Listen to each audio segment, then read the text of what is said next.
नमस्कार, मैं धर्मेंद्र और आप देख रहे हैं धर्मेंद्र ऑफिशियल यूट्यूब चैनल।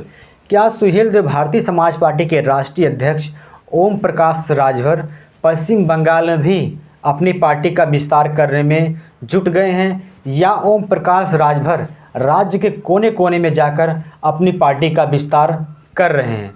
साथियों, बता दें आपको चले कि ओम प्रकाश राजभर कल पश्चिम बंगाल में पहुंचे थे और पश्चिम बंगाल में ओम प्रकाश राजभर मुख्य अतिथि के तौर पर पहुंचे थे एक जनसभा करने के लिए।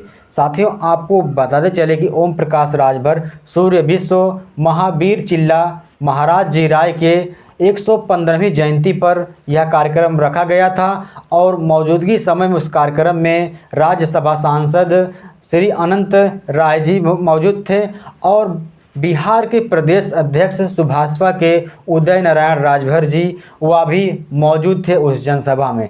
लेकिन बताते चले कि जिस तरह से ओम प्रकाश राजभर के इस भव्य किसान महारैली में एक जनता का अपार समर्थन देखने को मिल रहा है, आप देख सकते हैं इस फोटोज़ में। क्योंकि जिस तरह से ओम प्रकाश राजभर के कार्यक्रम, चाहे किसी भी कोने में ओम प्रकाश राजभर कार्यक्रम करते हैं, उसके कार्यक्रम में 10 से 20 हज़ार महिलाएं और पुरुष अवश्य जुड़ जाते हैं।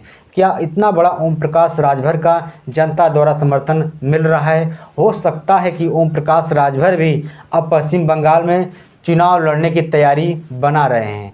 क्या ओम प्रकाश राजभर पश्चिम बंगाल में बिहार की तरह पश्चिम बंगाल में भी अनेक जिलों में जनसभा करके संकेत देंगे कि क्या पश्चिम बंगाल में सुभाषपा भी विधानसभा का चुनाव लड़ेगी? क्योंकि अभी ओम प्रकाश राजभर पश्चिम बंगाल में अपनी पार्टी का बेस मजबूत करने में जुट गए हैं। क्योंकि जब भी पार्टी का बेस मजबूत होगा तभी विधानसभा चुनाव मजबूती से लड़ा जा सकता है।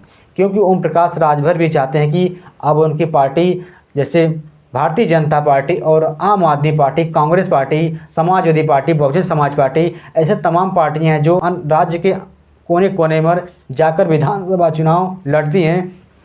ठीक वैसे ओम प्रकाश राजभर भी चाहते हैं कि हमारी पार्टी यानी सुहेलदेव भारतीय समाज पार्टी राज्य के कोने कोने में जाकर विधानसभा का चुनाव लड़े। हो सकता है कि आने वाले समय में पश्चिम बंगाल में सुहेलदेव भारतीय समाज पार्टी विधानसभा का चुनाव लड़ती हुई नज़र आ सकती है। लेकिन जिस तरह से ओम प्रकाश राजभर को जनता का समर्थन मिल रहा है, हो सकता है कि विधानसभा पश्चिम बंगाल में सुहेलदेव भारतीय समाज पार्टी कुछ भी कर सकती है।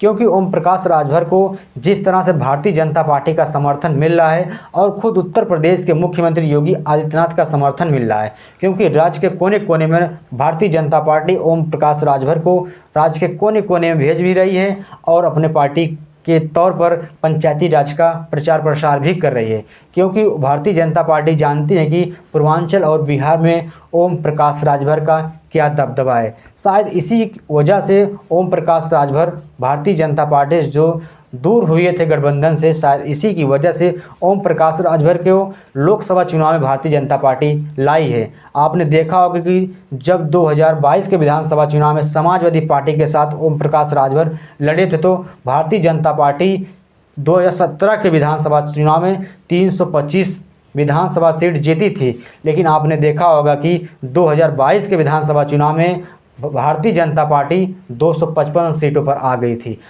भारतीय जनता पार्टी के जितने भी साथी, चाहे सुहेलदेव भारतीय समाज पार्टी हो या निषाद पार्टी हो या अपना दल यस हो, आने वाले समय में भारतीय जनता पार्टी के साथ 2027 के विधानसभा चुनाव में मिलकर लड़ेंगे और 325 से ज़्यादा सीटों का लक्ष्य भी देकर भारतीय जनता पार्टी लड़ सकती है। क्योंकि 17 के विधानसभा चुनाव में 325 सीट भारतीय जनता पार्टी विधानसभा चुनाव में जीती थी।